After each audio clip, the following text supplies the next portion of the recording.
আসসালামু আলাইকুম। প্রযুক্তির পাঠশালা ইনস্টিটিউটে আপনাকে স্বাগতম। আজকের ক্লাসে আমরা পাথ সিলেকশন টুল এবং ডিরেক্ট সিলেকশন টুল এই দুইটা টুলসের কাজ দেখব।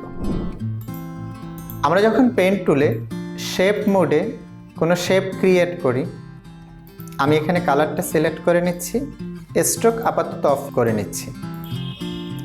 এখানে একটা ক্লিক করলাম, এটা একটা অ্যাঙ্কর পয়েন্ট।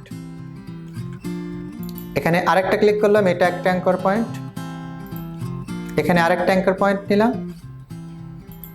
এখানে একটা অ্যাঙ্কর পয়েন্ট এবং এখানে আরেকটা অ্যাঙ্কর পয়েন্ট নিলাম। এই যে চারটা অ্যাঙ্কর পয়েন্ট নিয়েছি এইটা আমরা এখানে পেন টুলের নিচে পাথ সিলেকশন টুল আছে, এটার উপরে মাউসের রাইট বাটনে ক্লিক করলাম। আমরা শুরুতে ডিরেক্ট সিলেকশন এটা দেখি। ডিরেক্ট সিলেকশন দিয়ে আপনি অ্যাঙ্কর পয়েন্টকে সিলেক্ট করতে পারবেন।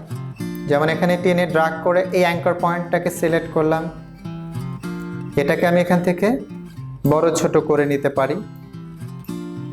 এইখানে যেটা আছে এইটা আমি এখান থেকে এভাবে যে কোনো একটা অ্যাঙ্কর পয়েন্টকে এখান থেকে যে কোনো একটা অ্যাঙ্কর পয়েন্ট বা একাধিক অ্যাঙ্কর পয়েন্টকে আমরা সিলেক্ট করে এখানে কাজ করতে পারি ডিরেক্ট সিলেকশন দিয়ে। এবার আমরা এটাকে ডিলিট করে নিচ্ছি। এখান থেকে পেন টুল নিলাম, আমরা এবার পাথ মোড এটা সিলেক্ট রাখি। এবার এখানে লেফট বাটনে ক্লিক করে এটা একটা অ্যাঙ্কর পয়েন্ট নিলাম। এভাবে আমি এখানে ধরেন কয়েকটা অ্যাঙ্কর পয়েন্ট নিলাম। এবার আমি সিলেকশন টুল ক্লিক করে এখানে আসলাম। দেখেন এখানে কোনো কিছু দেখা যাচ্ছে না।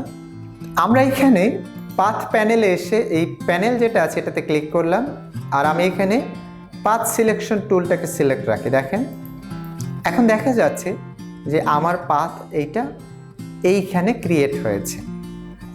আমি এখানে একটি ইমেজ নিলাম, তো আমি এটাতে পাথ ক্রিয়েট করে নিচ্ছি।